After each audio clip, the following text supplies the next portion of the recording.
Hi ಎಲ್ರಿಗೂ ನಮಸ್ಕಾರ. Soujanya murder case Sameer ಎಂಟನ್ನು ಬಳಸ್ಕೊಂಡಿದ್ದಾನೆ.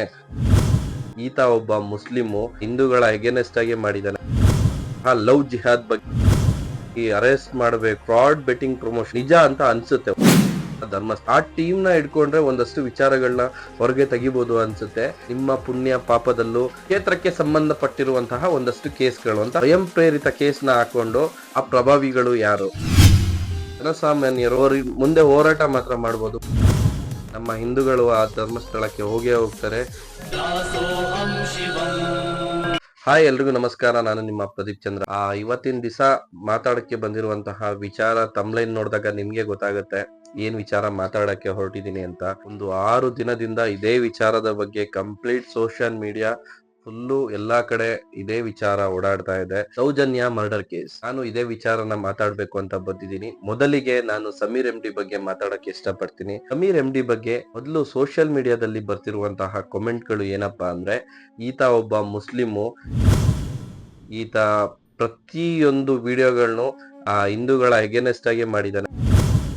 ಅಂದ್ರೆ ಅವರು ಮಾಡಿರುವಂತಹ ಒಂದಷ್ಟು ಮುತ್ಯಗಳ ಬಗ್ಗೆ ಇರ್ಬೋದು, ಅಥವಾ ಯಾರಾದ್ರೂ ಸನ್ಯಾಸಿಗಳ ಬಗ್ಗೆ ಇರ್ಬೋದು, ಈ ರೀತಿಯ ವಿಡಿಯೋಗಳು ಮಾಡಿರುವುದರಿಂದ ಇವನು ಹಿಂದೂ ಧರ್ಮದ ವಿರೋಧಿ, ಹಿಂದೂ ಧರ್ಮದ ಸನ್ಯಾಸಿಗಳ ಬಗ್ಗೆ ಅಥವಾ ಹಿಂದೂ ಧರ್ಮದ ಪುರೋಹಿತರ ಬಗ್ಗೆ ಅಥವಾ ಹಿಂದೂ ಧರ್ಮದ ಪ್ರತಿಪಾದಕರ ಬಗ್ಗೆ ಇವನು ಬರೀ ವಿಡಿಯೋಗಳನ್ನ ಮಾಡಿ ಆಗ್ತಾ ಇದ್ದಾನೆ ಅಂತ.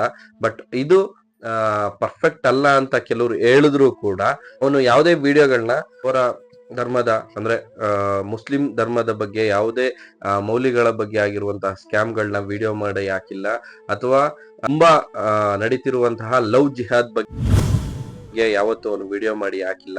ಮುಸ್ಲಿಂ ಹಿಂದೂ ಅಂತಾನೆ ಅಲ್ಲ, ಬೇರೆ ಯಾವುದೇ ಧರ್ಮಗಳ ಬಗ್ಗೆ ಅವನು ವಿಡಿಯೋ ಮಾಡಿ ಹಾಕಿಲ್ಲ. ಬರೀ ಹಿಂದೂ ಧರ್ಮದಲ್ಲಿ ನಡೆಯುತ್ತಿರುವಂತಹ ಒಂದಷ್ಟು ಸನ್ಯಾಸಿಗಳ ಬಗ್ಗೆ, ಒಂದಷ್ಟು ಪುರೋಹಿತರ ಬಗ್ಗೆ, ಒಂದಷ್ಟು ಸ್ವಾಮೀಜಿಗಳ ಬಗ್ಗೆ, ಒಂದಷ್ಟು ಮುತ್ಯಗಳ ಬಗ್ಗೆ ವಿಡಿಯೋ ಮಾಡಿ ಹಾಕಿದ್ದಾನೆ. ಇದರಿಂದ ಅವನು ಹಿಂದೂ ವಿರೋಧಿ ಅಂತ ಅವರಿಗೆ ಅನ್ಸಿದೆ. ಆಕ್ಚುಲಿ ಒಂದ್ ಕಡೆ ಯೋಚನೆ ಮಾಡಿದ್ರೆ ಅಥವಾ ಒಂದ್ ಕಡೆಯಿಂದ ನೋಡಿದ್ರೆ ಅದು ಸರಿ ಅಂತ ಅನ್ಸುತ್ತೆ. ಸಮೀರ್ ಎಂ ಡಿ ಇದಕ್ಕಿಂತ ಮುಂಚೆಯಿಂದನೂ ನಾನು ನೋಡ್ತಾ ಇದ್ದೀನಿ. ಯಾಕಂದ್ರೆ ನಾನು ಒಬ್ಬ ಯೂಟ್ಯೂಬರ್ ಆಗಿರೋದ್ರಿಂದ ಪ್ರತಿಯೊಬ್ಬ ಯೂಟ್ಯೂಬರ್ನು ಕೂಡ ಫಾಲೋ ಮಾಡ್ತಾ ಇರ್ತೀನಿ. ಇವಾಗ ಸಬ್ಸ್ಕ್ರೈಬರ್ಸ್ ಇನ್ಕ್ರೀಸ್ ಆಗುತ್ತೆ, ವ್ಯೂಸ್ ಗಳು ಇನ್ಕ್ರೀಸ್ ಆಗುತ್ತೆ, ಅವಾಗ ನಾವು ಪ್ರತಿಯೊಬ್ಬ ಯೂಟ್ಯೂಬರ್ನು ಫಾಲೋ ಮಾಡ್ಬೇಕಾಗತ್ತೆ. ಅವ್ನ್ ಮಾಡ್ತಿರುವಂತಹ ಕಂಟೆಂಟ್ ಏನು, ಅವ್ನ್ ಮಾಡ್ತಿರುವಂತಹ ರೀತಿ ಹೇಗಿದೆ, ಅವ್ನ್ ಕೊಡ್ತಿರುವಂತಹ ಕ್ವಾಲಿಟಿ ಏನು ಅನ್ನೋದು. ಸೊ ಇದನ್ನೆಲ್ಲ ನೋಡ್ಬೇಕಾದ್ರೆ ಇದಕ್ಕಿಂತ ಮುಂಚೆ ಸಮೀರ್ ಎಂ ಡಿ ಮಾಡಿರುವಂತಹ ವಿಡಿಯೋಗಳಲ್ಲಿ ಇವಾಗ ಏನ್ ಕಾಮೆಂಟ್ ಮಾಡ್ತಾ ಇದ್ದಾರೆ ಹಿಂದುತ್ವವಾದಿಗಳು, ಸೊ ಅದು ನಿಜ ಅಂತ ಅನ್ಸುತ್ತೆ ಒಂದ್ ಕಡೆ. ಬಟ್ ಅದೇ ಸಮೀರ್ ಎಂ ಡಿ ಹಿಂದೂಗಳ ಪವಿತ್ರ ಗ್ರಂಥವಾದಂತಹ ಮಹಾಭಾರತದ ಬಗ್ಗೆ, ಅಶ್ವತ್ಥಾಮನ ಬಗ್ಗೆ, ಹಿಂದೂ ಗ್ರಂಥದಲ್ಲಿ ಬರುವಂತಹ ಒಂದಷ್ಟು ಒಳ್ಳೆ ಕ್ಯಾರೆಕ್ಟರ್ಗಳ ಬಗ್ಗೆ ಒಂದಷ್ಟು ಒಳ್ಳೆ ವಿಡಿಯೋ ಮಾಡಿ ಅದರ ಆಳದಲ್ಲಿ ಹೋಗಿ ವಿಚಾರಗಳನ್ನ ತಿಳ್ಕೊಂಡು ಒಂದಷ್ಟು ಒಳ್ಳೆ ವಿಡಿಯೋಗಳನ್ನ ಮಾಡಿದ್ದಾನೆ. ಆವಾಗ ಮಾಡಿರುವಂತಹ ವಿಡಿಯೋಗಳಿಗೆ ಹಿಂದೂಗಳೇ ಒಂದಷ್ಟು ಜನ ಅಪ್ರಿಶಿಯೇಟ್ ಮಾಡಿದ್ದಾರೆ. ನೀನು ಮುಸ್ಲಿಂ ಆಗಿ ಹಿಂದೂ ಗ್ರಂಥದಲ್ಲಿ ಇಷ್ಟೊಂದು ವಿಚಾರಗಳನ್ನ ತಿಳ್ಕೊಂಡು ನಮಗೆ ತಿಳಿಸ್ತಾ ಇದೆಯಾ, ಸೊ ಥ್ಯಾಂಕ್ ಯು ಅಂತ. ಸೊ ಇದನ್ನು ನಾವು ನೆನೆಸ್ಕೋಬೇಕು ಇಲ್ಲಿ. ಸಮೀರ್ ಎಂ ಡಿ ಇದಕ್ಕಿಂತ ಮುಂಚೆ ಇರುವಂತಹ ಒಂದು 3-4 ಯೂಟ್ಯೂಬ್ ಚಾನೆಲ್ಗಳಲ್ಲಿ ಬೆಟ್ಟಿಂಗ್ ಪ್ರಮೋಷನ್ ಅಥವಾ ಫ್ರಾಡ್ ಬೆಟ್ಟಿಂಗ್ ಪ್ರಮೋಷನ್ ಅಂದ್ರೆ ಈ ಕಲರ್ ಗೇಮಿಂಗ್ ವಿಚಾರದಲ್ಲಿ ತುಂಬಾ ಪ್ರಮೋಷನ್ಗಳು ಮಾಡಿ ಅದರಲ್ಲಿ ಬರ್ತಿರುವಂತಹ ದುಡ್ಡುಗಳನ್ನ ಯೂಸ್ ಮಾಡಿದ್ದಾರೆ. ಇದ್ರ ಬಗ್ಗೆ ಒಬ್ಬ ಯೂಟ್ಯೂಬರು ತುಂಬಾ ನೀಟಾಗಿ ಎಕ್ಸ್ಪ್ಲೈನ್ ಮಾಡಿದ್ದಾನೆ. ಆ ವಿಡಿಯೋದ ಲಿಂಕ್ ಅನ್ನು ನಾನು ಡಿಸ್ಕ್ರಿಪ್ಷನ್ ಅಲ್ಲಿ ಹಾಕಿರ್ತೀನಿ, ನೋಡಿ. ಸೊ ಇದರಲ್ಲಿ ಯಾರು ಒಳ್ಳೆಯವರು ಯಾರು ಕೆಟ್ಟವರು ಅಂತ ಹೇಳಕ್ ಆಗಲ್ಲ. ಮನುಷ್ಯ ಅಂದ್ಮೇಲೆ ಇಟ್ಸ್ ಅ ಲೈಫ್. ಒಳ್ಳೇದು ಮಾಡಿರ್ತಾನೆ, ಅವನು ಕೆಟ್ಟದ್ದು ಮಾಡಿರ್ತಾನೆ. ಯಾವ್ದೋ ಒಂದು ವಿಚಾರ ಬಂದಾಗ ಅವನ ನೆಗೆಟಿವ್ ಹೊರಗಡೆ ಓಪನ್ ಆಗತ್ತೆ, ಪಾಸಿಟಿವ್ ಹೊರಗಡೆ ಓಪನ್ ಆಗತ್ತೆ. ಸೊ ಎಲ್ರಿಗೂ ಅನ್ಸಿರೋದು ಇವನು ಹಿಂದೂಗಳನ್ನು ಟಾರ್ಗೆಟ್ ಮಾಡ್ತಾ ಇದ್ದಾನೆ, ಹಿಂದೂ ದೇವಾಲಯಗಳನ್ನ ಟಾರ್ಗೆಟ್ ಮಾಡ್ತಾ ಇದ್ದಾನೆ, ಹಿಂದೂ ಸನ್ಯಾಸಿಗಳನ್ನ ಟಾರ್ಗೆಟ್ ಮಾಡ್ತಾ ಇದ್ದಾನೆ, ಹಿಂದೂ ಅರ್ಚಕರನ್ನ ಟಾರ್ಗೆಟ್ ಮಾಡ್ತಾ ಇದ್ದಾನೆ ಅಂತ. ಸೊ ಇವಾಗ ಒಂದು ವೀಕ್ ಅಲ್ಲಿ ನಡೀತಿರುವಂತಹ ವಿಚಾರಗಳು, ಇವನು ನಮ್ಮ ಕರ್ನಾಟಕದ ಮುಖ್ಯ ಕೇಂದ್ರ ಬಿಂದು ಆಗಿರುವಂತಹ ದೇವಸ್ಥಾನ ಧರ್ಮಸ್ಥಳ. ಕರ್ನಾಟಕದ ಪ್ರತಿಯೊಬ್ಬ ಪ್ರಜೆ ಕೂಡ ಧರ್ಮಸ್ಥಳಕ್ಕೆ ಹೋಗೇ ಹೋಗಿರ್ತಾರೆ. ಧರ್ಮಸ್ಥಳದಲ್ಲಿ ಹೋಗಿ ನೇತ್ರಾವತಿಯಲ್ಲಿ ಮಿಂದು ಮಂಜುನಾಥನ ದರ್ಶನ ಮಾಡಿರ್ತಾರೆ. ಈ ಸೌಜನ್ಯ ವಿಚಾರದಲ್ಲಿ ಧರ್ಮಸ್ಥಳದ ಬಗ್ಗೆ ಮಾತಾಡಿದ್ದಾನೆ ಅಥವಾ ಹಿಂದೂಗಳ ಬಗ್ಗೆ ಮಾತಾಡಿದ್ದಾನೆ ಅಂತ ಒಂದಷ್ಟು ಜನ ಸಮೀರ್ ಮೇಲೆ ಕಾಮೆಂಟ್ ಗಳ ಮುಖಾಂತರ ತಮ್ಮ ಯೋಚನೆಗಳನ್ನ ವ್ಯಕ್ತಪಡಿಸ್ತಾ ಇದ್ದಾರೆ. ಬಟ್ ಅವನು ಇದುವರೆಗೂ ಮಾಡಿರುವಂತದ್ದು ಅದನ್ನ ನೋಡೋದ್ರ ಬದಲು ಈ ವಿಡಿಯೋದಲ್ಲಿ ಅವನು ಏನ್ ಮಾಡಿದ್ದ, ಒಂದು 30 ನಿಮಿಷದ ವಿಡಿಯೋದಲ್ಲಿ ಅವನು ಏನ್ ಮಾಡಿದ, ಅದರಲ್ಲಿ ಯಾವುದೇ ವಿಚಾರದಲ್ಲೂ ಕೂಡ ಅವನು ಹಿಂದೂಗಳ ಬಗ್ಗೆ ಕೆಟ್ಟದಾಗಿ ಮಾತಾಡಿಲ್ಲ. ಅಲ್ಲಿ ನಡೆಯುತ್ತಿರುವಂತಹ ವಿಚಾರಗಳನ್ನ ಸಂಕ್ಷಿಪ್ತವಾಗಿ ಒಂದು AI ಮುಖಾಂತರ ಒಂದು ಸಿನಿಮಾ ಸ್ಟೋರಿ ಕಟ್ಕೊಡೋ ರೀತಿ AI ಮುಖಾಂತರ ಅಲ್ಲಿ ಏನೇನ್ ನಡೀತು ಅಂತ ಕಂಪ್ಲೀಟ್ ಆಗಿ ಹೇಳಿದಾನೆ. ಹಾಗೆ ಅವನು ಹೇಳ್ಬೇಕಾದ್ರೆ ಯಾವ ಗಣ್ಯ ವ್ಯಕ್ತಿಗಳ ಹೆಸರು ಕೂಡ ಯೂಸ್ ಮಾಡಿಲ್ಲ. ಸೊ ಅವನು ಅಲ್ಲಿ ಅವನ್ ಬೆಟರ್ ಕೆಲಸ ಮಾಡಿರೋದೇ ಅಲ್ಲಿ ಅಂತ ಹೇಳ್ಬೋದು. ಯಾಕೆ ಅಂದ್ರೆ ಅವನಿಗೆ ಯಾವುದೇ ಹೆಸರು ಯೂಸ್ ಮಾಡ್ದಲೆ ಒಂದೇ ಒಂದು ಹೆಸರು ಧರ್ಮಸ್ಥಳ ಅಂತ ವರ್ಡ್ ಯೂಸ್ ಮಾಡಿರೋದಕ್ಕೆ ಪೊಲೀಸ್ ಅವರೇ ಕೇಸ್ನ ದಾಖಲಿಸ್ಕೊಂಡು ಇಮಿಡಿಯೇಟ್ಲಿ ಅರೆಸ್ಟ್ ಮಾಡಬೇಕು, ಇಮಿಡಿಯೇಟ್ಲಿ ಕೋರ್ಟ್ಗೆ ಸಬ್ಮಿಟ್ ಮಾಡ್ಬೇಕು ಅಂತ ಓಡಾಡುತ್ತಿರುವಂತಹ ಪೊಲೀಸ್ ಅವರು ನೋಡಿದ್ರೆ ಒಂಥರ ಭಯ ಆಗುತ್ತೆ. ಯಪ್ಪ, ಏನು ವಾಕ್ ಸ್ವಾತಂತ್ರ್ಯನೂ ಇಲ್ವಾ, ಯಾರು ಏನು ಮಾತಾಡಂಗೆ ಇಲ್ವಾ ಯೂಟ್ಯೂಬ್ ಅಲ್ಲಿ ಅಂತ. ಒಂದು ಮಾತಾಡ್ಬೇಕಾದ್ರೂ ಎಷ್ಟು ಯೋಚನೆ ಮಾಡ್ಬೇಕು, ಎಲ್ಲಾರು ಮಿಸ್ ಆದ್ರೆ ಎಲ್ಲಾರನ್ನೂ ಒಳಗಾಗ್ತಾರಪ್ಪ. ಈ ವಿಡಿಯೋ ಬಗ್ಗೆ ಎಷ್ಟೋ ಜನ ಮಾತಾಡಿದ್ದಾರೆ. ಪ್ರತಿಯೊಬ್ರು ಮಾತಾಡ್ಬೇಕಾದ್ರೂ ತನ್ನ ಯೋಚನಾ ಲಹರಿಯಿಂದ ಯಾರ ಬಗ್ಗೆನೂ ಕೆಟ್ಟದಾಗಿ ಮಾತಾಡದೆ, ಯಾರ ಬಗ್ಗೆನೂ ನಮ್ಗೆ ಯಾಕಪ್ಪ ಏನಾದ್ರು ನಮ್ಮೇಲೂ ಕೇಸ್ ಆಗ್ಬಿಡುತ್ತೆ ಅನ್ನೋ ಭಯದಲ್ಲೇ ತುಂಬಾ ಜನ ಮಾತಾಡಿರ್ತಾರೆ. ಒಂದು ವಿಚಾರ ಅಂದ್ಮೇಲೆ ಅದಕ್ಕೆ ನೆಗೆಟಿವ್ ಮಾತಾಡೋರು ಇರ್ತಾರೆ, ಪಾಸಿಟಿವ್ ಮಾತಾಡೋರು ಇರ್ತಾರೆ. ನಾನು ನೋಡಿದಂತಹ ಆ 30 ನಿಮಿಷದ ವಿಡಿಯೋದಲ್ಲಿ ಅವನು ಹಿಂದೂ ಧರ್ಮದ ಅಥವಾ ಹಿಂದೂ ದೇವಾಲಯದ ಬಗ್ಗೆ ಎಲ್ಲೂ ಕೆಟ್ಟದಾಗಿ ಮಾತಾಡಿದಾನೆ ಅಂತ ಹೇಳ್ತಾ ಇಲ್ಲ. ಅಲ್ಲಿ ನಡೆಯುತ್ತಿರುವಂತಹ ದೌರ್ಜನ್ಯ, ಅಲ್ಲಿ ನಡೆದಿರುವಂತಹ ಒಂದಷ್ಟು ಕೇಸ್ಗಳು, ಅದರ ಬಗ್ಗೆ ಮಾತಾಡಿದಾನೆ. 13 ವರ್ಷದ ಹಿಂದೆ ನಡೆದಿರುವಂತಹ ಒಂದು ಕೃತ್ಯಕ್ಕೆ ಇನ್ನೂ ನ್ಯಾಯ ಸಿಕ್ಕಿಲ್ಲ ಅಂದ್ರೆ ಯಾರು ಲಾ ಅಂಡ್ ಆರ್ಡರ್ ನ ನಂಬ್ತಾರೆ, ಯಾರು ಪೊಲೀಸ್ ಅವ್ರನ್ನ ನಂಬ್ತಾರೆ, ನೀವೇ ಹೇಳಿ. 13 ವರ್ಷದ ಹಿಂದೆ ಆಗಿರುವಂತಹ ಕೃತ್ಯ ಪ್ರತಿ ಅರ್ಧ ಗಂಟೆಗೆ ಒಂದು ಬಾರಿ ಆಗ್ತಾ ಇರುತ್ತೆ ಅನ್ನೋದು ಒಂದು ಸೆನ್ಸಸ್ ಪ್ರಕಾರ ಗೊತ್ತಾಗಿದೆ. ಒಂದು ಅರ್ಧ ಗಂಟೆಗೆ ಒಂದು ರೇಪ್ ಕೇಸ್ಗಳು ಇದೆ, ರೇಪ್ ಆಗ್ತಾ ಇರುತ್ತೆ, ಮರ್ಡರ್ ಆಗ್ತಾ ಇರುತ್ತೆ ಅಂತ. ಇದು rape and murder case. But ಈ ಕೇಸು 13 ವರ್ಷ ಆದ್ರೂ ಅದಕ್ಕೆ ನಮ್ಗೆ ಜಡ್ಜ್ಮೆಂಟ್ ಸಿಕ್ಕಿಲ್ಲ, ನ್ಯಾಯ ಸಿಕ್ಕಿಲ್ಲ ಅಂದ್ರೆ ಈಗ ಆಗಿರುವಂತಹ ಕೇಸ್ಗಳು ಏನು ತಮ್ಮ ಮೇಲೆ ಆಗಿರುವಂತಹ ಕೃತ್ಯ, ತಮ್ಮ ಮೇಲೆ ಆಗಿರುವಂತಹ ದೌರ್ಜನ್ಯನ ಹೇಳ್ಕೊಡಕ್ಕೆ ಒಂದು ಹೆಣ್ಮಗು ಮುಂದೆ ಬರಲ್ಲ. ಸೊ ಈ ತರ ಒಂದು ಪ್ರಚಲಿತ ಇರುವಂತಹ ಕೇಸ್ಗೆ ಯಾವತ್ತು ನ್ಯಾಯ ಸಿಗುತ್ತೋ ಅವಾಗ ಒಂದು ಹೆಣ್ಣು ಧೈರ್ಯದಿಂದ ಬಂದು ಪೊಲೀಸ್ ಸ್ಟೇಷನ್ ಮೇಲೆ ನಿಂತು ನನ್ಗೆ ದೌರ್ಜನ್ಯ ಆಗಿದೆ, ನನಗೆ ನ್ಯಾಯ ಕೊಡ್ಸಿ ಅಂತ ಬಂದು ನಿಂತ್ಕೊಳ್ಳುವಂತಹ ಪರಿಸ್ಥಿತಿನ ಹುಟ್ಟಾಕ್ಬೇಕಾಗಿರುವಂತದ್ದು ಪೊಲೀಸ್ ಆಫೀಸರ್ ಅಥವಾ ನಮ್ಮ ಪೊಲೀಸ್ ಡಿಪಾರ್ಟ್ಮೆಂಟ್ ನ ಕರ್ತವ್ಯ ಆಗುತ್ತೆ. ಯಾಕಂದ್ರೆ ಒಂದು ಕೇಸ್ ನ ಸಾಲ್ವ್ ಮಾಡಿಲ್ಲ ಅಂತ ಅಂದ್ರೆ ಸೊ ಯಾರಿಗೂ ನಂಬಿಕೆ ಬರಲ್ಲ ಬಂದು ಪೊಲೀಸ್ ಸ್ಟೇಷನ್ ಮುಂದೆ ನಿಂತು ತನಗಾಗಿರುವಂತಹ ಅನ್ಯಾಯಕ್ಕೆ ನ್ಯಾಯ ಕೇಳ್ಬೇಕು ಅಂತ. ಸೊ ಇದ್ರ ಬಗ್ಗೆ ಹೇಳ್ಬೇಕಂದ್ರೆ ಆ 30 ನಿಮಿಷದ ವಿಡಿಯೋದಲ್ಲಿ 4 ಕೇಸ್ಗಳಿದೆ. 4 ಕೇಸ್ಗಳಲ್ಲಿ ಪ್ರಚಲಿತವಾಗಿರುವಂತಹ case Soujanya rape and murder case.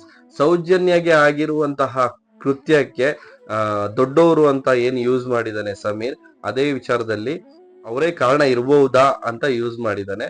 But ಅದಕ್ಕೆ ಕಾರಣ ಬೇರೆಯವರೇ ಇರ್ಬೋದು, ಅಥವಾ ಅಲ್ಲಿ ನಡೆದಿರುವಂತಹ ವಿಚಾರಗಳನ್ನ, ಸಾಕ್ಷಿಗಳನ್ನ ಅವತ್ತೇ ಸುಟ್ಟಾಕಿದ್ದಾರೆ. ಒಂದು ಕೇಸ್ಗೆ ಒಂದು ಆದಿ ಅಂತ ಇರುತ್ತೆ. ಆದಿನ ನೆಲಸಮ ಮಾಡಿ ಮಧ್ಯದಲ್ಲಿ ನೀರ್ ಹಾಕಿ ಆ ಆದಿ ಯಾವ ಕಡೆ ಹೋಗಿದೆ, ಏನು ಯಾರು ಕೃತ್ಯ ಮಾಡಿರೋದು ಅಂತ ಗೊತ್ತಾಗ್ದಿಲ್ದಂಗ್ ಮಾಡಿ ಆ ಕೇಸ್ನ ಮುಚ್ಚಾಕುವಂತಹ ಪ್ರಯತ್ನ ಪ್ರಭಾವಿಗಳಿಂದ ಆಗಿದೆ ಅಂತ ಎಲ್ಲರ ವಾದ ವಿವಾದ.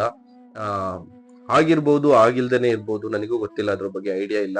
ಪ್ರಭಾವಿಗಳಿಂದನೇ ಆಗಿರೋದು ಅಂತಂದ್ರೆ ಸೊ ನನಗೆ ಆ ಕೇಸ್ನ ವಿಚಾರ ಫಸ್ಟ್ ಕೇಳಿದಾಗ ಅನ್ಸಿದ್ದು, ಫಸ್ಟ್ ಆಫ್ ಆಲ್ ಅಲ್ಲಿರುವಂತಹ ಪೊಲೀಸ್, ಆಗಿನ ಟೈಮ್ ಅಲ್ಲಿ ಎನ್ಕ್ವೈರಿ ಮಾಡಿರುವಂತಹ ಪೊಲೀಸ್ 13 ದಿನ ಆದ್ರೂ ಲ್ಯಾಬ್ಗೆ ಅಲ್ಲಿ ಸಿಕ್ಕಿರುವಂತಹ ವಿಟ್ನೆಸ್ ಗಳನ್ನ, ಅಲ್ಲಿ ಸಿಕ್ಕಿರುವಂತಹ ಏನು ಅವರು ಲ್ಯಾಬ್ ಟೆಸ್ಟ್ ಮಾಡ್ಬೇಕಾಗಿರುವಂತಹ ಸ್ಪರ್ಮ್ಗಳಾಗ್ಲಿ ಅಥವಾ ಜೆನೆಟಿಕಲಿ ಲ್ಯಾಬ್ ಟೆಸ್ಟ್ ಮಾಡ್ಬೇಕಾಗಿರುವಂತಹ ಎವಿಡೆನ್ಸ್ ಗಳನ್ನ 13 ದಿನದ ನಂತರ ಕೊಡ್ತಾನೆ ಅಂದ್ರೆ ಆ ಪೊಲೀಸ್ ಆಫೀಸರ್ ಎಲ್ಲೋದ? ಆ ಪೊಲೀಸ್ ಟೀಮ್ ಏನಾಯ್ತು? ಆ ಪೊಲೀಸ್ ಟೀಮ್ ಇನ್ನೂ ಇದೆಯಾ?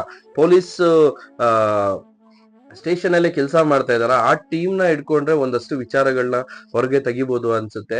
ಮತ್ತೆ ಒಂದು 5 ಜನ ಏನು ಆ ಹುಡುಗನ ಕರ್ಕೊಂಡು ಹೋದ್ರು, ಅವನು ಒಂದು 10 ವರ್ಷ ಶಿಕ್ಷೆ ಆದ್ಮೇಲೆ ನಿರಪರಾಧಿ ಅಂತ ಪ್ರೂವ್ ಆಯ್ತು ಅಂತ ಹೇಳ್ತಾರೆ. ಬಟ್ ಇದನ್ನ ಕೇಳಿದ್ರೆ ಒಂಥರ ಮೈಯಲ್ಲೆಲ್ಲ ನಡುಕ ಉಂಟಾಗುತ್ತೆ. ತಾನು ಮಾಡದೇ ಇರೋ ತಪ್ಪಿಗೆ 10 ವರ್ಷ ಅವನು ಶಿಕ್ಷೆ ಅನುಭವಿಸಿದಾನೆ ಅಂದ್ರೆ ಅರ್ಧ ಅವನ ಜೀವನನ ಜೈಲಲ್ಲಿ ಕಳೆದಿದ್ದಾನೆ. ಸೊ ಅವನಿಗೆ ಏನು ನ್ಯಾಯ ಕೊಡ್ತೀರಾ? ಯಾರು ನ್ಯಾಯ ಕೊಡ್ತೀರಾ? ಇದಕ್ಕೆ ಆನ್ಸರ್ನ ನೀವು ಪೊಲೀಸ್ ಡಿಪಾರ್ಟ್ಮೆಂಟೇ ಮಾಡ್ಬೇಕು. ಆ ಒಬ್ಬ ನಿರಪರಾಧಿ ತನ್ನ 10 ವರ್ಷದ ಬಾಳನ್ನು ಸೆರೆಮನೆಯಲ್ಲಿ ಕಳೀಲಿಕ್ಕೆ ನೀವೇ ಕಾರಣ ಅಂತಂದ್ರೆ it's not a silly matter. ಇದು ಒಂದು ದೊಡ್ಡ ಮ್ಯಾಟರು. ನಿಮ್ಮ ಪುಣ್ಯ ಪಾಪದಲ್ಲೂ ಆ ಇದು ಆಡ್ ಆಗುತ್ತೆ ಅಂತ ಹೇಳಕ್ಕೆ ಇಷ್ಟಪಡ್ತೀನಿ.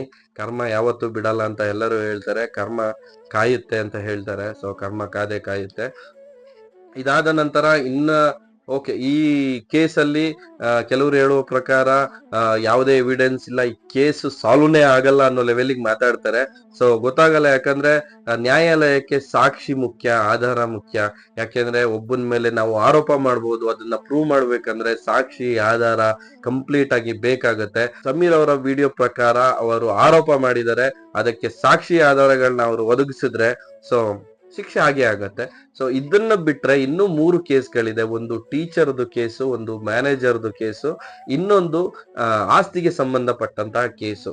ಅಂದ್ರೆ ಆನೆಯ ಮಾವುತನಿಗೆ ದಾನವಾಗಿ ಕೊಟ್ಟಿದ್ದ ಆಸ್ತಿಯನ್ನು ವಾಪಸ್ ಕಿತ್ಕೊಂಡಿದ್ದಂತಹ ಕೇಸು. ಈ ಕೇಸ್ಗಳನ್ನೆಲ್ಲ ನೋಡಿದ್ರೆ ಇದು ಕ್ಷೇತ್ರಕ್ಕೆ ಸಂಬಂಧಪಟ್ಟಿರುವಂತಹ ಒಂದಷ್ಟು ಕೇಸ್ಗಳು ಅಂತ ಹೇಳ್ಬೋದು. ಯಾಕೆಂದ್ರೆ ಆನೆ ಮಾವುತ ಕ್ಷೇತ್ರದಲ್ಲೇ ಕೆಲಸ ಮಾಡ್ತಿದ್ದವನು, ಇದು ಕ್ಷೇತ್ರಕ್ಕೆ ಸಂಬಂಧಪಟ್ಟಿದಂತಹ ಕೇಸು. ಈ ಕೇಸ್ ಏನಾಯ್ತು, ಇದರ ಬಗ್ಗೆ ಯಾರಿಗಾದ್ರೂ ಇನ್ಫಾರ್ಮೇಶನ್ ಇದ್ರೆ ದಯವಿಟ್ಟು ತಿಳಿಸ್ಕೊಡಿ. ಯಾಕಂದ್ರೆ ಇದ್ರ ಬಗ್ಗೆ ನನಗೆ ಅಷ್ಟೇ ಇನ್ಫಾರ್ಮೇಶನ್ ಕೈಗೆ ಬಂದಿಲ್ಲ. ಹಾಗೆ ಬ್ಯಾಂಕ್ ಮ್ಯಾನೇಜರ್ ಬಗ್ಗೆ ಕೇಸ್ ಇದೆ. ಆ ಬ್ಯಾಂಕ್ ಮ್ಯಾನೇಜರ್ ಕೇಸ್ ವಿಚಾರದಲ್ಲಿ ತಿಳ್ಕೊಬೇಕಾಗಿರುವ ವಿಚಾರ ಅಂದ್ರೆ ಆ ಕ್ಷೇತ್ರಕ್ಕೆ ಸಂಬಂಧಪಟ್ಟಿರುವಂತಹ ಬ್ಯಾಂಕ್ ಕೂಡ ಇದೆ. ಸೊ ಆ ಬ್ಯಾಂಕು ಈ ಬ್ಯಾಂಕಿಗೂ ಒಂದು ಕ್ಲಾಶಸ್ ಆಗಿರ್ಬೋದು, ಇದರಲ್ಲೂ ದೊಡ್ಡವರ ಕೈವಾಡ ಇರಬಹುದು ಅಂತ ಅನ್ಸುತ್ತೆ. ಎರಡು ಬ್ಯಾಂಕ್ಗಳ ನಡುವೆ ಪೈಪೋಟಿಯಲ್ಲಿ ಈ ಕೇಸ್ಗೆ ಸಂಬಂಧಪಟ್ಟಿದೆ, ಇದರಿಂದ ಒಂದು ಕೇಸ್ ಆಗಿದೆ ಅಂತ ನಾವು ಆರಾಮಾಗಿ ಜಡ್ಜ್ ಮಾಡಬಹುದು. ಸೊ ಈ ಕೇಸ್ ಏನಾಯ್ತು, ಪೊಲೀಸರು ಈ ಕೇಸ್ನ ತನಿಖೆ ಎಲ್ಲಿವರೆಗೂ ಬಂದಿದೆ, ಯಾರಿಗಾದ್ರೂ ಗೊತ್ತಿದ್ರೆ ಅದರ ವಿಡಿಯೋ ಯಾರಿಗಾದ್ರೂ ಸಿಕ್ಕಿದ್ರೆ ದಯವಿಟ್ಟು ಕಳಿಸಿ. ನಾನು ಎಲ್ಲೂ ವಿಡಿಯೋಗಳನ್ನ ನೋಡಿಲ್ಲ. ಸೊ ಅದಾದ ನಂತರ ಒಂದು ಟೀಚರ್ ಕೇಸು. ಈ teacher case same Soujanya case ತರ ಯಾರು ಮಾಡಿದ್ರು, ಏನಕ್ಕೆ ಮಾಡಿದ್ರು, ಇದರ ಬಗ್ಗೆ ಎವಿಡೆನ್ಸ್ ಕಲೆಕ್ಟ್ ಆಗಿದೆಯಾ, ಇದ್ರ ಬಗ್ಗೆ ಪೊಲೀಸ್ ತನಿಖಾಧಿಕಾರಿಗಳು ಆಗಿನ ಟೈಮಲ್ಲಿ ಏನ್ ತಗೊಂಡಿದ್ದಾರೆ, ಚಾರ್ಜ್ ಶೀಟ್ ಏನ್ ತಗೊಂಡಿದ್ದಾರೆ, ಇದ್ರ ಬಗ್ಗೆ ನ್ಯಾಯ ನಾವು ಒದಗಿಸ್ಲಿಕ್ಕೆ ಆಗತ್ತಾ ಇವಾಗಿನ ಟೈಮಲ್ಲಿ ಅನ್ನೋದು ಗೊತ್ತಿಲ್ಲ. ಬಟ್ ಇಷ್ಟೊಂದೆಲ್ಲ ಆ ಕ್ಷೇತ್ರದ ಮೇಲೆ ಆರೋಪ ಮಾಡಿದಾಗ ಅಥವಾ ಒಂದು ವಿಡಿಯೋ ಮಾಡಿ ಹಾಕಿದಾಗ ವಿತಿನ್ 2 days ಅಥವಾ ವಿತಿನ್ 1 day ಒಂದಷ್ಟು ಕರೆಗಳು ಬರುತ್ತೆ, ಬೆದರಿಕೆಗಳು. ವಿತಿನ್ 2 days ಪೊಲೀಸ್ ಅಧಿಕಾರಿಗಳು ಅವರೇ ಸ್ವಯಂ ಪ್ರೇರಿತ ಕೇಸ್ನ ಹಾಕೊಂಡು ಒಬ್ಬ ವ್ಯಕ್ತಿನ ಅರೆಸ್ಟ್ ಮಾಡಕ್ಕೆ ಹೋಗ್ತಾ ಇದ್ದಾರೆ. ಅಂದ್ರೆ ಪೊಲೀಸ್ ಸ್ಟೇಷನ್ಗೆ ಹೋಗಿ ತಾನೊಂದು FIR ಮಾಡಬೇಕು ಅಂದ್ರೆ ಅದಕ್ಕೆ ಕಾಯಿಸಿ ಟೈಮ್ ತಗೊಳ್ಳುವಂಥದ್ದು, ಅವ್ರನ್ನ ಕರೆಸಿ ಮಾತಾಡುವಂಥದ್ದು ಇಷ್ಟೆಲ್ಲ ಆಗುತ್ತದೆ. ಬಟ್ ಪೊಲೀಸು ಇಮಿಡಿಯೇಟ್ಲಿ ಯಾಕೆ ಆಕ್ಷನ್ ತಗೊಂಡ್ರು? ಈ ಆಕ್ಷನ್ ತಗೊಂಡಿದ್ದ ರೀತಿಯಲ್ಲೇ ಗೊತ್ತಾಗತ್ತೆ ಇದರಲ್ಲಿ ಪ್ರಭಾವಿಗಳ ಕೈ ಇದೆ ಅಂತ. ಆ ಪ್ರಭಾವಿಗಳು ಯಾರು ಏನು ಎತ್ತ ನನಗೂ ಗೊತ್ತಿಲ್ಲ. ಆ ಪ್ರಭಾವಿಗಳು ಇವ್ರೇ ಅಂತ ಒಂದಷ್ಟು ಜನ ಹೇಳ್ತಾರೆ. ಇಲ್ಲ, ಆ ಪ್ರಭಾವಿಗಳು ತುಂಬಾ ಒಳ್ಳೆಯವರು, ತುಂಬಾ ಒಳ್ಳೆ ಪರ್ಸನ್, ಅವರ ಹಿಂದೆ ಇರುವವರು ಸರಿ ಇಲ್ಲ, ಅವ್ರು ಒಳ್ಳೆಯವರು ಅಂತ ಹೇಳೋರು ಇದ್ದಾರೆ. ಸೊ ಆ ಪ್ರಭಾವಿತನಕ್ಕೆ ನಾವು ಜನಸಾಮಾನ್ಯರು ಮುಂದೆ ಹೋರಾಟ ಮಾತ್ರ ಮಾಡ್ಬೋದು. ಸೊ ಇವಾಗ ಖುಷಿ ಪಡುವಂತ ವಿಚಾರ ಏನು ಅಂತಂದ್ರೆ, ಹೈಕೋರ್ಟ್ ಸಮೀರ್ MDಯ ಅರೆಸ್ಟ್ ವಾರೆಂಟ್ ನ ತಡೆದಿದೆ. ಬಟ್ ಇದು ಖುಷಿ ಪಡೋ ವಿಚಾರನೇ. ಯಾಕಂದ್ರೆ ನ್ಯಾಯದ ಮೇಲೆ ನಂಬಿಕೆ ಇರುವಂತಹ ಜನಸಾಮಾನ್ಯರಿಗೆ ನ್ಯಾಯದ ಮೇಲೆ ಮತ್ತೆ ನಂಬಿಕೆ ಇಡಿ, ನ್ಯಾಯ ನಿಮ್ಮನ್ನ ಉಳಿಸ್ಕೊಳ್ಳುತ್ತೆ ಅಂತ ಒಂದು ಪ್ರೂವ್ ಮಾಡಿದ್ದಾರೆ. ಸೊ ನನಗೆ ಅನ್ಸಿದ ಪ್ರಕಾರ ಅವನು ಒಂದು ವಿಚಾರಗಳನ್ನ ಹೇಳಿದಾನೆ. ಆ ವಿಚಾರಗಳಿಗೆ ಅವನ ಹತ್ರ ಏನಿದೆ ಡಾಕ್ಯುಮೆಂಟ್ಸ್ ಅವನು ಕೊಡ್ತಾನೆ. ಸೊ ಅವನು ಹೇಳಿರೋ ವಿಚಾರಗಳಲ್ಲಿ ಅವನ ಹತ್ರ ಡಾಕ್ಯುಮೆಂಟ್ಸ್ ಇಲ್ಲ ಅಂದ್ರೆ ವಿಡಿಯೋ ಡಿಲೀಟ್ ಮಾಡಿಸಿ. ಬಟ್ ಅದನ್ನು ಬಿಟ್ಟು ಅವನು ಯಾವ ಕೃತ್ಯನೂ ಮಾಡಿಲ್ಲ, ಯಾರ ಹೆಸರು ಕೂಡ ಹೇಳಿಲ್ಲ, ಒಂದು ಕ್ಷೇತ್ರದ ಹೆಸರನ್ನು ಬಳಸ್ಕೊಂಡಿದ್ದಾನೆ. ಸೊ ಆ ಕ್ಷೇತ್ರದಲ್ಲೇ ನಡೆದಿರುವಂತಹ ಕೇಸ್ಗಳ ವಿಚಾರನೇ ಹೇಳಿರೋದು ಅಲ್ವಾ. ರಿಟೈರ್ಡ್ ಪೊಲೀಸ್ ಒಬ್ರು ಹೇಳ್ತಾರೆ ಅಲ್ಲಿ ನಡೆದಿರುವಂತಹ ಕೇಸು 36 ಮೇಲಿದೆ ಅಂತ. ಎಷ್ಟು ಕೇಸ್ಗಳು ನಡೆದಿದೆ, ಏನು ಕತೆ ಅಲ್ಲಿ. ಧರ್ಮಸ್ಥಳ ಅಂತ ಹೇಳ್ತಾರೆ, ಕೆಲವರಿಗೆ ಧರ್ಮಸ್ಥಳದ ಬಗ್ಗೆ ನಂಬಿಕೆನೆ ಹೊರಟೋಗ್ತಾ ಇದೆ. ಸೊ ಯಾವ್ದೋ ಒಂದು ಸ್ಕೂಲಲ್ಲಿ ಒಬ್ಬ ಸ್ಟೂಡೆಂಟ್ ತಪ್ಪು ಮಾಡ್ದ ಅಂದ್ರೆ ಇಡೀ ಸ್ಕೂಲು ತಪ್ಪಲ್ಲ. ಯಾವುದೇ ಒಂದು ಭಾಷೆಯ ವಿಚಾರದಲ್ಲಿ ಒಬ್ಬ ಭಾಷೆಯ ಅಭಿಮಾನಿ ಏನೋ ತಪ್ಪು ಮಾಡ್ದ ಅಂದ್ರೆ ಇಡೀ ಆ ರಾಜ್ಯ ತಪ್ಪು ಮಾಡ್ತು ಅಂತಲ್ಲ. ಯಾವುದೋ ಒಂದು ಕ್ಷೇತ್ರದಲ್ಲಿ ಯಾರೋ ತಪ್ಪು ಮಾಡಿ ಒಂದಷ್ಟು ಕೇಸ್ಗಳನ್ನ ಮಾಡಿದ್ದಾರೆ ಅಂತ ಅಂದ್ರೆ ತಪ್ಪು ಮಾಡಿರುವುದು ಮನುಷ್ಯ ಮಾತ್ರ, ದೇವರಲ್ಲ. ದೇವರನ್ನ ನಾವು ಬ್ಲೇಮ್ ಮಾಡೋದೇ ತಪ್ಪು. ನಾವು ಎಷ್ಟೋ ಜನ ತಮ್ಮ ಕಷ್ಟಗಳನ್ನ ಹೇಳ್ಕೊಳಕ್ಕೆ ದೇವ್ರ ಹತ್ರ ಹೋಗ್ತಾರೆ, ಎಷ್ಟೋ ಜನ ತಮ್ಮ ಖುಷಿನ ಹಂಚ್ಕೊಳಕ್ಕೆ ದೇವ್ರ ಹತ್ರ ಹೋಗ್ತಾರೆ. ಯಾವುದೋ ಒಂದು ವಿಚಾರಕ್ಕೆ ನನಗೊಂದು ಸ್ಥೈರ್ಯ ಬೇಕು, ನಾನೇನೋ ಹೊಸದೊಂದು ಸ್ಟಾರ್ಟ್ ಮಾಡ್ತಾ ಇದ್ದೀನಿ, ನನಗೇನೋ ಆಗ್ಬೇಕು, ನನಗೊಂದು ಮೋಟಿವ್ ಬೇಕು, ನನಗೆ ಒಂದು ಮೈಂಡ್ ಕಾನ್ಸಂಟ್ರೇಟ್ ಬೇಕು ಅಂತ ಒಂದು ಯೋಗ ಮಂದಿರ ಧರ್ಮಸ್ಥಳ ಅಂತ ಹೇಳಕ್ ಇಷ್ಟಪಡ್ತೀನಿ. ನಮ್ಮ ಹಿಂದೂಗಳು ಆ ಧರ್ಮಸ್ಥಳಕ್ಕೆ ಹೋಗೇ ಹೋಗ್ತಾರೆ, ದೇವಸ್ಥಾನದಲ್ಲಿ ಬೇಡ್ತಾರೆ. ಸೊ ಅಲ್ಲಿ ನಡೆಯುತ್ತಿರುವಂತಹ ವಿಚಾರಗಳಿಗೆ ಏನ್ ನಾವು ನಂಬಿಕೆ ಇಟ್ಟಿದೀವಿ ನ್ಯಾಯಾಲಯದ ಮೇಲೆ, ಪೊಲೀಸವ್ರ ಮೇಲೆ, ಸೊ ಅವರೇ ನ್ಯಾಯವನ್ನು ಕೊಡಿಸ್ಬೇಕಾಗಿರುತ್ತೆ. ಸೊ ನಾವು ಹೋರಾಟ ಮಾತ್ರ ಮಾಡ್ಬೇಕಾಗುತ್ತೆ. ಇದು ಜೈನರಿಗೆ ಸಂಬಂಧಪಟ್ಟಂತಹ ದೇವಾಲಯ, ಹಿಂದೂಗಳಿಗೆ ಸಂಬಂಧಪಟ್ಟಂತಹ ದೇವಾಲಯ ಅಲ್ಲ ಅಂತ ಒಂದಷ್ಟು ವದಂತಿ ಓಡಾಡ್ತಾ ಇದೆ. ಅದರ ಪ್ರಕಾರ ನಾನು ಹೇಳಕ್ಕೆ ಇಷ್ಟಪಡ್ತೀನಿ, ಆಕ್ಚುಲಿ ಅದು ಹಿಂದೂಗಳ ದೇವಾಲಯನೇ, ಬಟ್ ಅದನ್ನು ಕಾಪಾಡಿಕೊಂಡು ಬರುತ್ತಿರುವಂತವರು ಜೈನ ಸಮುದಾಯಕ್ಕೆ ಸೇರಿದವರು ಅಷ್ಟೇನೆ. ಸೊ ಹಾಗಾಗಿ ಕರ್ನಾಟಕದಲ್ಲಿರುವಂತಹ ಎಲ್ಲ ದೇವಾಲಯಗಳನ್ನ ಗವರ್ನಮೆಂಟ್ ಆಫ್ ಕರ್ನಾಟಕ ತನ್ನ ಅಂಡರ್ಗೆ ತಗೊಂಡಿದೆ, ಬಟ್ ಈ ದೇವಸ್ಥಾನನ ತಗೊಳಕ್ ಆಗಲ್ಲ. ಬಟ್ ಆದ್ರೂ ಕೂಡ ದೇವಸ್ಥಾನವನ್ನು ನೀಟಾಗಿ ಮೇಂಟೈನ್ ಮಾಡ್ತಾರೆ. ಅಲ್ಲಿ ಅನ್ನ ದಾಸೋಹ ನಡೆಯುತ್ತೆ, ಎಷ್ಟೋ ಜನ ಊಟ ಮಾಡ್ತಾರೆ, ಎಷ್ಟೋ ಒಳ್ಳೆ ವಿಚಾರಗಳು ಕೂಡ ಅಲ್ಲಿದೆ. ಅಲ್ಲಿ ನಡೆದಿರುವಂತಹ ತುಂಬಾ ಕೇಸ್ಗಳಿಗೆ ಆ ಕ್ಷೇತ್ರನ ನಾವು ಬ್ಲೇಮ್ ಮಾಡೋದು ತಪ್ಪು. ನಾವು ಪೂಜೆ ಮಾಡುವಂತಹ ಆರಾಧಿಸುವಂತಹ ಶಿವ ಕಣ್ಣು ಮುಚ್ಚಿ ಕುಳಿತಿರಲ್ಲ. ಯಾಕೆಂದ್ರೆ ಯಾರು ಎಷ್ಟೇ ಏನೇ ಮಾಡಿದ್ರು ಕೊನೆಗೆ ಅವನ ಪಾದಕ್ಕೆ ಹೋಗ್ಬೇಕು. ಸೊ ಕೊನೆಗೆ ಒಂದಲ್ಲ ಒಂದ್ ದಿವಸ ಕರ್ಮ ಕಾಡುತ್ತೆ, ಕೃತ್ಯ ಮಾಡಿದವನ್ನ ನರಳಿ ಸಾಯಿಸುತ್ತೆ ಅಂತ ಹೇಳಕ್ಕೆ ಇಷ್ಟಪಡ್ತೀನಿ. ಈಗ ನಡೆದಿರುವಂತಹ ಒಂದಷ್ಟು ವಿಚಾರಗಳು ಏನಪ್ಪಾ ಅಂದ್ರೆ, ಅಲ್ಲಿ ಬರುವಂತಹ ಸಂಖ್ಯಾತ ಹಿಂದೂಗಳ ದುಡ್ಡಲ್ಲಿ ಅಲ್ಲಿ ಇರುವಂತಹ ಕ್ಷೇತ್ರ ಪಾಲಕರು ದುಡ್ಡನ್ನು ಮಾಡಿ ಅದನ್ನ ಬ್ಯಾಂಕಿಂಗ್ ಮಾಡ್ತಾ ಇದ್ದಾರೆ ಅಥವಾ ಒಂದಷ್ಟು ಬಿಸ್ನೆಸ್ ಮಾಡ್ತಾ ಇದ್ದಾರೆ ಅನ್ನುವಂತಹ ವಿಚಾರಗಳು ಅತಿ ಹೆಚ್ಚಾಗಿ ಓಡಾಡ್ತಾ ಇದೆ. ಸೊ ಈ ವಿಚಾರಕ್ಕೆ ಬಂದ್ರೆ ನಾನು ಹೇಳ್ತೀನಿ, ಅದನ್ನ ಅವರ ಅಂಡರ್ಗೆ ಗೌರ್ಮೆಂಟೇ ಕೊಟ್ಟಿದೆ. ಅದಕ್ಕೆ ಅವ್ರ ಹತ್ರ ಅಗ್ರಿಮೆಂಟ್ಸ್ ಗಳು ಇರುತ್ತೆ ಅಥವಾ ಗೌರ್ಮೆಂಟ್ ಕೋರ್ಟ್ ಆರ್ಡರ್ ಕೂಡ ಇರುತ್ತೆ. ಸೊ ಈ ವಿಚಾರದಲ್ಲಿ ನಾನು ಏನ್ ಹೇಳಕ್ ಇಷ್ಟಪಡ್ತೀನಿ, ನಿಮಗೆ ಅದು ತಪ್ಪು ಅಂತ ಅನ್ಸಿದ್ರೆ ನೀವು ದೇವಸ್ಥಾನಕ್ಕೆ ಹೋಗಿ ಮಂಜುನಾಥ ಸ್ವಾಮಿಯ ದರ್ಶನ ಮಾಡಿ ಶ್ರದ್ಧೆ ಭಕ್ತಿಯಿಂದ ನಂಬಿಸಿ ಹೊರಗಡೆ ಬಂದು ಒಂದು 50 ಜನಕ್ಕೆ ಅನ್ನದಾನ ಮಾಡಿ. ಇದಕ್ಕಿಂತ ಮಿಗಿಲಾದಂತಹ ದೇವ ಸೇವೆ ಇಲ್ಲ ಅಂತ ಹೇಳ್ತಾರೆ. ಎಷ್ಟು ಆರ್ದ್ರತೆಯಿಂದ ನಮಸ್ಕರಿಸ್ತಾ ಇದ್ದಾನೆ. ಇವತ್ತಲ್ಲವೇ ನನ್ನ ಪ್ರಸಾದಕ್ಕೊಂದು ಬೆಲೆ ಸಿಕ್ಕಿದ್ದು. ಅಖಿಲ ಕ್ಷೇತ್ರಗಳು ತಿರುಗೋದಕ್ಕಿಂತ, ಸಕಲ ತೀರ್ಥಗಳಲ್ಲಿ ಮುಳುಗೋದಕ್ಕಿಂತ ಹಸಿದವರಿಗೆ ಒಂದು ತುತ್ತು ಅನ್ನ ಇಟ್ಟಾಗಲೇ ನನಗೆ ಪರಮಾನಂದವಾಗುತ್ತದೆ. ಅಲ್ಲಿ ಅದಕ್ಕೆ ಅನ್ನದಾನೋತ್ಸವ ಯಾವಾಗ್ಲೂ ಆಗ್ತಾ ಇರುತ್ತೆ ಧರ್ಮಸ್ಥಳದಲ್ಲಿ. ನೀವು ಉಂಡಿಗೆ ದುಡ್ಡು ಹಾಕೋದ್ರಿಂದ ನಿಮ್ಗೆ ಈ ತರ ಆಗತ್ತೆ ಅನ್ನೋದು ನಿಮ್ಗೆ ಏನಾದ್ರು ಮನ್ಸಲ್ಲಿ ಇದ್ರೆ ಇದನ್ನ ಮಾಡಿ ಅಂತ ಹೇಳ್ತೀನಿ. ಬಟ್ ಇದೇ ಕರೆಕ್ಟ್ ಅಂತ ನನಗೂ ಗೊತ್ತಿಲ್ಲ. ಸೊ ನಿಮಗೇನಾದ್ರು ಇಲ್ಲ ಈ ತರದ ಬದಲು ಬೇರೆ ಏನೋ ಮಾಡ್ಬೋದು ಅಂತ ಅನ್ಸಿದ್ರೆ ನೀವೇ ಕಾಮೆಂಟ್ ಮಾಡಿ. ಓಕೆ ಅನ್ಸಿದ್ರೆ, ನನಗೆ ಇಷ್ಟ ಆದ್ರೆ ನಾನು ಅದ್ ಮಾಡುವಂತಹ ಪ್ರಯತ್ನ ಮಾಡ್ತೀನಿ. ಹಿಂದೂ ಧರ್ಮದ ವಿರೋಧಿ, ಹಿಂದೂ ಧರ್ಮದವರ ಬಗ್ಗೆನೇ ವಿಡಿಯೋ ಮಾಡ್ತಾ ಇದ್ದಾನೆ ಅಂತ. ಸೊ ಇದನ್ನ ಸಮೀರ್ ಕೂಡ ನೋಡಿರ್ತಾರೆ. ಅವರು ನೆಕ್ಸ್ಟ್ ವಿಡಿಯೋಗಳು ಮಾಡ್ಬೇಕಾದ್ರೆ ಅದನ್ನು ಗಮನಿಸಿ ಅದ್ರ ಬಗ್ಗೆ ವಿಡಿಯೋ ಮಾಡ್ಲಿ ಅಂತ ನಾನು ಕೂಡ ಕೇಳ್ಕೊಳ್ತೀನಿ. ಯಾಕಂದ್ರೆ ಎಲ್ಲಾ ಧರ್ಮದ ಗುರುಗಳಲ್ಲೂ ಒಬ್ಬೊಬ್ರು ಸ್ಕ್ಯಾಮ್ಗಳು ಮಾಡಿರ್ತಾರೆ, ತಗಲಾಕೊಂಡಿರ್ತಾರೆ. ಎಲ್ಲ ಪ್ರಪಂಚದಲ್ಲಿ ಎಲ್ಲರೂ ಒಳ್ಳೆಯವರಿಲ್ಲ, ಎಲ್ಲರೂ ಕೆಟ್ಟವರಿಲ್ಲ ಅಂತ ಹೇಳ್ತಾರಲ್ಲ, ಹಂಗೆ. ಸೊ ನಾನು ಹೇಳಕ್ ಇಷ್ಟಪಡ್ತೀನಿ, ಧರ್ಮ ಆಗ್ಲಿ, ಜಾತಿ ಆಗ್ಲಿ, ಭಾಷೆ ಆಗ್ಲಿ, ಯಾವುದೇ ಕಮ್ಯುನಿಟಿ ನೀವು ಮಾಡ್ಕೊಂಡಿದ್ರು ಕೂಡ ಆ ಕಮ್ಯುನಿಟಿಯಿಂದ ಒಬ್ರಿಗೆ ಒಳ್ಳೇದಾದ್ರೆ ಅದು ಧರ್ಮ, ಒಬ್ರಿಗೆ ಕೆಟ್ಟದಾದ್ರೆ ಕಾಡುತ್ತೆ ಕರ್ಮ ಅಂತ ಹೇಳಕ್ ಇಷ್ಟಪಡ್ತೀನಿ. ಯಾಕೆಂದ್ರೆ ಕರ್ಮ ಯಾವತ್ತೂ ಕಾಡುತ್ತೆ, ಧರ್ಮ ಮಾತ್ರ ನಿಮ್ಮನ್ನ ಉಳಿಸ್ಕೊಂಡು ಹೋಗುತ್ತೆ. ಈ 30 ನಿಮಿಷದ ವಿಡಿಯೋ ನೋಡಿ ನನಗನ್ಸಿದ್ದು ಆ ಧರ್ಮದ ಬಗ್ಗೆ ನಾನು ಮಾತಾಡಕ್ಕಾಗಲ್ಲ. ಯಾಕೆಂದ್ರೆ ಅಲ್ಲಿ ನಡೆದಿರುವಂತಹ ನೈಜ ಘಟನೆನ ಕಣ್ಣಿಗೆ ಕಟ್ಟಿದ ಹಾಗೆ ತೋರಿಸಿಕೊಟ್ಟಿದ್ದಾನೆ ಆ ಹುಡುಗ. ಸೊ ಅವನಿಗೆ ನಾವು ಯಾವಾಗ್ಲೂ ಸಪೋರ್ಟ್ ಮಾಡ್ಲೇಬೇಕು. So I am stand with Sameer. ಒಳ್ಳೆ ಹೋರಾಟ ನಡೀತಾ ಇದೆ, ಪ್ರತಿಯೊಬ್ರು ಹೋರಾಟ ಮಾಡಿ. ಸೌಜನ್ಯ ಕೇಸ್ಗಾಗ್ಲಿ, ಮಿಕ್ಕಿದಂತಹ 4 ಕೇಸ್ಗಾಗ್ಲಿ, ಇನ್ನೊಬ್ರು ಹೇಳಿರೋ ಪ್ರಕಾರ ಇನ್ನೂ 36 ಕೇಸ್ ಇದೆ ಟೋಟಲ್ ಧರ್ಮಸ್ಥಳದಲ್ಲಿ ಅಂತ ಹೇಳಿ. ಸೊ ಆ ಎಲ್ಲಾ ಕೇಸ್ಗಳಿಗೂ ಬೇಗ ನ್ಯಾಯ ಸಿಗ್ಲಿ. ಮಂಜುನಾಥ ಸ್ವಾಮಿ ಎಲ್ಲಾ ಕೇಸ್ಗಳನ್ನು ಬೇಗ ಸಾಲ್ವ್ ಮಾಡ್ಲಿ ಅಂತ ಹೇಳಕ್ಕೆ ಇಷ್ಟಪಡ್ತೀನಿ.